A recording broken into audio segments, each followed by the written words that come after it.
Subscriber கேட்ட soya masala chapati role எப்படி செய்யறதுன்னு செஞ்சு காமிக்கிறியாமா? ஓகே, அது ரொம்ப ஈஸி. சட்டுன்னு 10 நிமிஷத்துல செஞ்சிடலாம். வா எப்படி செய்யறதுன்னு பார்க்கலாம். எண்ணெய் ஊத்திக்கலாம் தேவையான அளவு.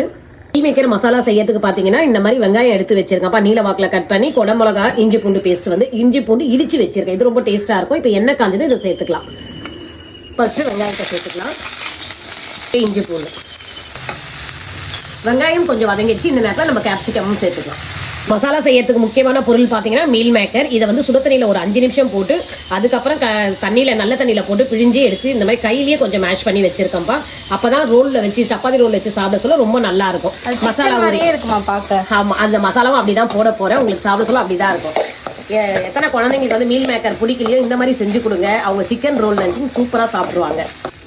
நம்ம போட்ட வெங்காயம் கேப்சிகம் எல்லாம் நல்லா வதங்கிடுச்சுப்பா. இந்த நேரத்தில் வந்து பார்த்தீங்கன்னா காரத்துக்கு வந்து தனி மிளகாத்தூள், கொஞ்சம் கறி மசாலா, கரம் மசாலா, உப்பு, மிளகுத்தூள் எடுத்திருக்கேன்.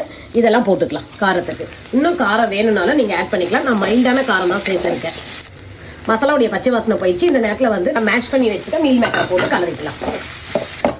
மசாலாவும் மீல் மேக்கரும் நல்லா ஒன்னா மிக்ஸ் ஆயிடுச்சு. இது லாஸ்ட் ஸ்டேஜ்ல வந்து பாத்தீங்கன்னா உங்களுக்கு வேணும்னா இந்த மாதிரி டொமேட்டோ சாஸ் வந்து போட்டுக்கோங்க. இந்த டொமேட்டோ சாஸ் போட்டு கொடுத்தா குழந்தைங்க இன்னும் விருப்பமா சாப்பிடுவாங்க. வேணுன்றவங்க போட்டுக்கலாம். சூப்பரான ஸ்டஃபிங் மசாலா ரெடி ஆயிடுச்சு. ரோல் பண்றதுக்கு சப்பாத்தியை சாஃப்டா எடுத்து வச்சிருக்கேன். மீல் மேக்கர் மசாலாவை வச்சுக்கலாம் ஸ்டஃபிங் பண்றதுக்கு. ஐட்டம் கடையில வேலை செஞ்சியாமா? இல்லடி, கத்துக்கிட்டு எல்லாத்தையும் பார்த்து கரெக்டா வந்துச்சா? இந்த மாதிரி பண்ணா வெளியில வராது. கரெக்டா? ஆமா, படிச்சு பண்ணலாம். புரோட்டீன் நிறைய இருக்க சூப்பரான ஹெல்த்தி பிரேக்ஃபாஸ்ட் ரெடி ஆயிடுச்சு. இது வந்து குழந்தைங்களுக்கு நீங்க ஸ்நாக்ஸாவும் கொடுக்கலாம், நைட் டின்னராவும் கொடுக்கலாம்.